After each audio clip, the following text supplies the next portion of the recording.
তৃণমূল নেতা নির্মল ঘোষের ছেলে তীর্থঙ্কর ঘোষ গ্রেপ্তার। নির্মল ঘোষের বিরুদ্ধেও ক্ষোভ উগরে দিয়েছেন অনেকে। তাকে গ্রেপ্তারের দাবি উঠেছে বিভিন্ন মহল থেকে। আর এরই মাঝে বড় হুঁশিয়ারি বিজেপি নেতা তথা রাজ্যের মন্ত্রী অর্জুন সিংয়ের। উত্তর 24 পরগনার ব্যারাকপুরে S11B রুটের বাস উদ্বোধনে এসে রাজ্যের পরিবহন মন্ত্রী অর্জুন সিং বলেন, নির্মল ঘোষ অভয়ার নিথর শরীরের শেষকৃত্য করা, মনীষ শুক্লাকে জানে শেষ করার ঘটনায় যুক্ত থাকা সহ বিভিন্ন অভিযোগে অভিযুক্ত। নির্মল ঘোষ যদি পাকিস্তান তৃণমূলেও যায় তাকে ছাড়া হবে না, তাকে জেলে ভরা হবে। কি বলছেন অর্জুন সিং, শুনবো। নির্মল ঘোষকে আমরা ধরবো, আমরা জেলেও ঢোকাবো। পুলিশ প্রশাসন নিজের কাজ করছে, নির্মল ঘোষ বাঁচবেন না, এটা আমি আপনাকে বলতে পারি। ঋতব্রত তৃণমূলে যান বা পাকিস্তানের তৃণমূলেতে যান, আমাদের কোনো যায় আসে না। অভয়া যে খুন হয়েছিল তার ডেড বডি পাচার করেছিলেন উনি, মনীষ শুক্লা খুন করিয়েছিলেন উনি, এই দুটো কেস লটারির টিকিট কেড়ে নিয়েছিলেন উনি, এই তিনটে চারটে এরকম অনেক রকম কেস আছে, সেই কেসে ওনাকে জেলে ঢুকতে হবে। ঋতব্রত সঙ্গে দেখা করতে গেছেন, ঋতব্রত পরে ডিনাই করলেন। উনি পাকিস্তান তৃণমূল কংগ্রেসে জয়েন করলে উনাকে ছাড়বো না, উনি অনেক পাপ করেছেন। অভয়ের মা বলছেন উনি পুলিশকে সঙ্গে সঙ্গে ফোন করেছেন দেখার পরে, তারপরে পুলিশ ধরেনি। না, পুলিশ ধরেনি, তার যাওয়ার আগে উনি পালিয়ে গেছেন, এটাও হতে পারে, ফোন বন্ধ রেখেছেন হয়তো। ধরা পড়বেন, যাবেন কোথায়?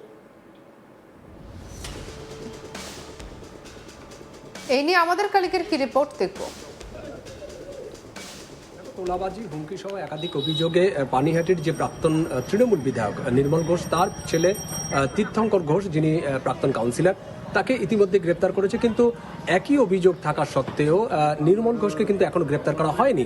এবং এই নিয়ে বিভিন্ন জন বিভিন্ন প্রশ্ন তুলেছেন। এবং পানিহাটির যে বর্তমান বিধায়ক, যিনি আরজি করের যে নিহত সেই তরুণী চিকিৎসকের মা রত্না দেবনাথ, তিনিও কিন্তু প্রশ্ন তুলেছেন যে তার বিরুদ্ধে একাধিক অভিযোগ, সেইগুলো থানায় অভিযোগ জমা পড়েছে, কিন্তু তার সত্ত্বেও তিনি এখনো পর্যন্ত ঘুরে বেড়াচ্ছেন, তাকে এখনো গ্রেপ্তার করা হচ্ছে না।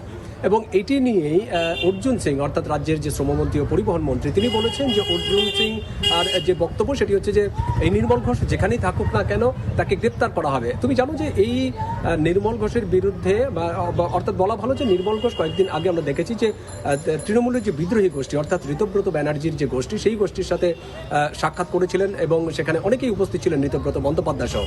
যদিও ঋতব্রত বন্দ্যোপাধ্যায় বলেছিলেন যে এই নির্মল ঘোষকে তিনি আমন্ত্রণ জানাননি, তিনি জানিয়েছিলেন মেদিনীপুরের নির্মল ঘোষকে।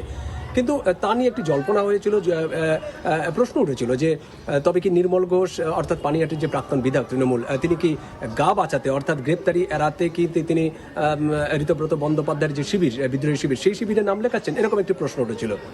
সেই পরিপ্রেক্ষিতে যখন অর্জুন সিং, অর্থাৎ নোয়াপাড়ার বিধায়ক, তাকে যখন প্রশ্ন করা হয়, তিনি যখন আজকে যখন ব্যারাকপুরের একটি অনুষ্ঠান ছিল সেখানে যখন তাকে প্রশ্ন করা, তিনি সরাসরি বলে দিয়েছেন যে তিনি যেখানেই থাকুক না কেন, যার সাথেই হাত মেলাক না কেন, তাকে গ্রেপ্তার করা হবে, আমরা তাকে ছেড়ে দেব না। এবং ওর সাথে আরেকটি শব্দ তিনি, একটি বাক্য তিনি যোগ করেছেন। তিনি যে বলেছেন যে পাকিস্তান তৃণমূল কংগ্রেস, অর্থাৎ পাকিস্তানের তৃণমূল কংগ্রেসের সাথেও তিনি যদি যুক্ত হন বা মিশে যান বা সেখানে যদি যোগদান করেন, তাহলেও তাকে রিয়াদ করা হবে না, তাহলেও তাকে আমরা ধরিয়ে আনবো, তাকে জেলে পোড়া হবে। এরকম প্রচ্ছন্ন ভাষায় সরাসরি তিনি বক্তব্য রেখেছেন। তুমি জানো যে এই নির্মল ঘোষের বিরুদ্ধে কিন্তু এই তোলাবাজি, হুমকি সহ একাধিক অভিযোগ উঠেছে এবং অর্জুন সিং নিজেই বলেছেন, এই সমস্ত অভিযোগের কথা বলেছেন। এবং এই যে অভয়ার যে কাণ্ড, অর্থাৎ আরজি করের যে নিহত তরুণী ছাত্রী, চিকিৎসক ছাত্রী, সেই ছাত্রীর দেহ যখন তার বাড়িতে নিয়ে আসা হয়, বাড়ি থেকে কিন্তু তড়িঘড়ি করে পানিহাটের যে ক্রিমেশন ঘাট, অর্থাৎ শ্মশান ঘাট, সেখানে নিয়ে যাওয়া এবং তড়িঘড়ি করে সেটিকে দাহ করা হয়। এরপরেও কিন্তু প্রশ্ন উঠেছিল কেন এত তড়িঘড়ি করে দাহ করা হলো।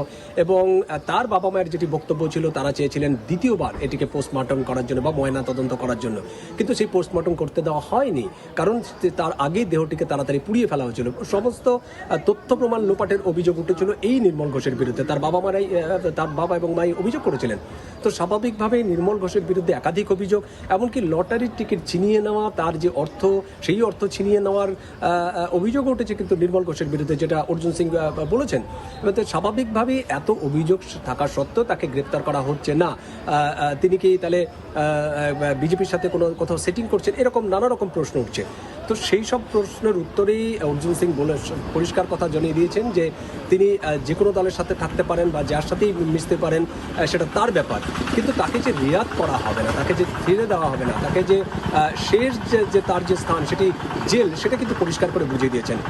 আমরা দেখেছি যে আজকে যখন ব্যারাকপুরে বেশ কয়েকটি রুটের বাস উদ্বোধন যখন করছিলেন, যে ব্যারাকপুর যে পুরনো যে আদালত চত্বর থেকে, সেখানেই কিন্তু এই মন্তব্য করেছেন। এবং তুমি জানো যে গত কয়েকদিন ধরে এই বিষয়টি নিয়ে, অর্থাৎ এই নির্মল ঘোষের যে ঋতব্রত বন্দ্যোপাধ্যায়ের শিবিরে যোগ দেওয়া এবং যোগ দেওয়ার পর তিনি কি গা বাঁচাতে তিনি বিদ্রোহী শিবিরে যোগ দিচ্ছেন কিনা, এরকম একটি প্রশ্ন, নানা রকম জল্পনা। কিন্তু এই জল্পনার যদিও কোনো রকম উত্তর কিন্তু এখনো পর্যন্ত এই নির্মল ঘোষ দেয়নি। এবং শুধু তাই নয়, এই যে নির্মল ঘোষের বিরুদ্ধে যে এই যে তথ্য প্রমাণ লোপাট বা আরজি করে যে নিহত তরুণী চিকিৎসক তার দেহ তাড়াতাড়ি পুড়িয়ে ফেলা, এরকম নানা রকম অভিযোগ উঠেছিল, বিভিন্ন সময়ে অভিযোগ উঠেছিল, কিন্তু তারও কোনো উত্তর দিতে দেখা যায়নি। সুতরাং সবাই একটা আশঙ্কা করছেন বা সবাই এরকম ধরেও নিয়েছেন যে তীর্থঙ্কর ঘোষ যখন আটক হয়েছেন তখন এবার হয়তো তার বাবার পালা, অর্থাৎ নির্মল ঘোষের পালা। কারণ আমরা দেখেছি যে গতকাল যখন তীর্থঙ্কর ঘোষকে গ্রেপ্তার করা হয়েছিল এবং তারপরে রত্না দেবনাথ অর্থাৎ পানিহাটির যে বর্তমান বিজেপি বিধায়ক, তিনি কিন্তু একটি মন্তব্য করেছেন, কান টানলে মাথা আসে, অর্থাৎ এবার তীর্থঙ্কর ঘোষকে গ্রেপ্তার করা হয়েছে, এবার বাবার পালা, অর্থাৎ নির্মল ঘোষকেও গ্রেপ্তার করা হবে। তো স্বাভাবিকভাবেই একটা প্রশ্ন উঠছে যে নির্মল ঘোষকে কবে গ্রেপ্তার করা হবে, কারণ ইতিমধ্যে বিভিন্ন অভিযোগ জমা পড়েছে। যদিও পুলিশ পক্ষ থেকে একটা সময় যে জল্পনা ছড়িয়েছিল তিনি নাকি পলাতক, কিন্তু সেই পলাতকের মাঝেই কিন্তু আমরা দেখলাম যে ঋতব্রত বন্দ্যোপাধ্যায়ের যে শিবির, সেই শিবিরে তিনি যোগ দিয়েছেন। সুতরাং একটা লুকোচুরি যে খেলা, সেই খেলাটা কিন্তু চলছে এবং কবে তাকে গ্রেপ্তার করা হয়, কবে তার বিরুদ্ধে আইনানুগ ব্যবস্থা নেওয়া হয়, সেদিকে কিন্তু এখন তাকিয়ে রয়েছে গোটা রাজনৈতিক মহল।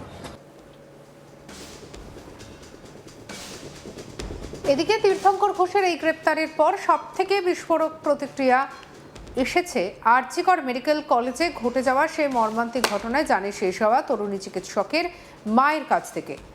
তীর্থঙ্করের গ্রেপ্তারের খবর পেয়ে পানিহাটির বিধায়ক রত্না দেবনাথ দাবি করেন এই তীর্থঙ্করই ছিলেন সেই ব্যক্তি যিনি আরজি করের ঘটনার দিন তড়িঘড়ি করে তরুণী চিকিৎসকের নিথর শরীরের শেষকৃত্য করে দেওয়া এবং সমস্ত তথ্য প্রমাণ লোপাট করার নেপথ্যে সক্রিয় ভূমিকা নিয়েছিলেন।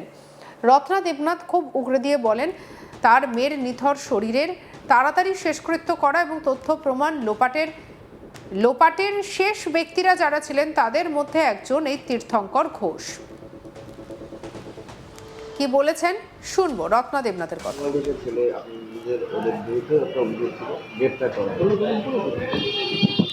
নির্মল ঘোষের ছেলে অ্যারেস্ট হয়েছে, নির্মল ঘোষ এখনো অ্যারেস্ট হয়নি, সোমনাথ দেও এখনো অ্যারেস্ট হয়নি, সঞ্জীব মুখার্জিও এখনো অ্যারেস্ট হয়নি।